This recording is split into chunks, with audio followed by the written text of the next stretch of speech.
Hello guys! Magandang araw po sa inyong lahat. Ito naman ang kaibigan niyo si Jake. Sa ngayon guys, nandito po kami sa Iloilo City. Kasama ko ang mga pamilya ko. Okay, so nagbabakasyon kami dito no, sa Iloilo. Dito po kami sa isang special no, condominium. Ang ganda dito sa Iloilo guys. Anyway, Merry Christmas again, belated, and Happy Holidays. I hope nasa mabuti kayong kalagayan. Ano bang topic natin for today?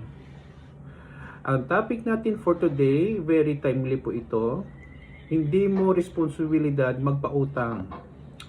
Alam nyo guys, in one way or another, dito po sa mundo, kailangan natin umutang. Pero hindi mo naman responsibilidad magpautang kahit kanino.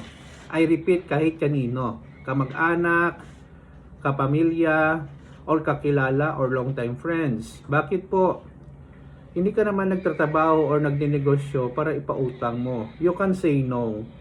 Siyempre, along the way guys, no, magagalit sila, sabihan kanila nagbago ka, parang hindi ka na malapitan sa oras ng pangailangan.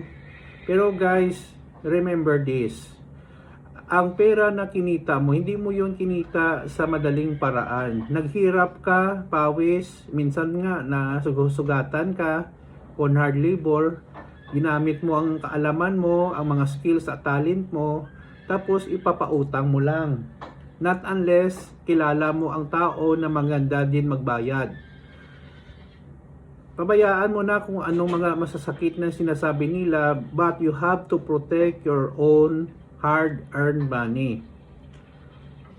You have the right to say no, sabi ko nga. Kasi ikaw naman ang may pera, hindi naman sila.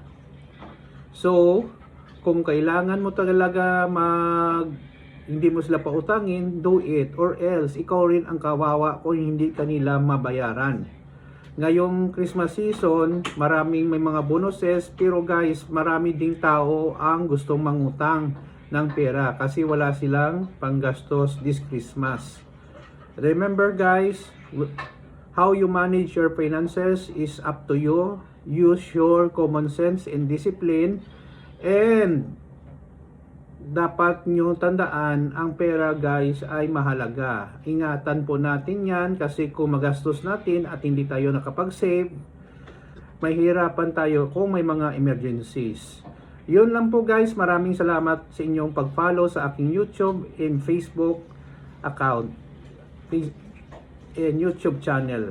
Now please follow me and please subscribe. Maraming salamat po sa inyong lahat. Please take good care of yourself guys. Ingat tayo lagi. Kita-kita tayo sa sunod na video. Ito naman pong kaibigan nyo si Jake. Paalam.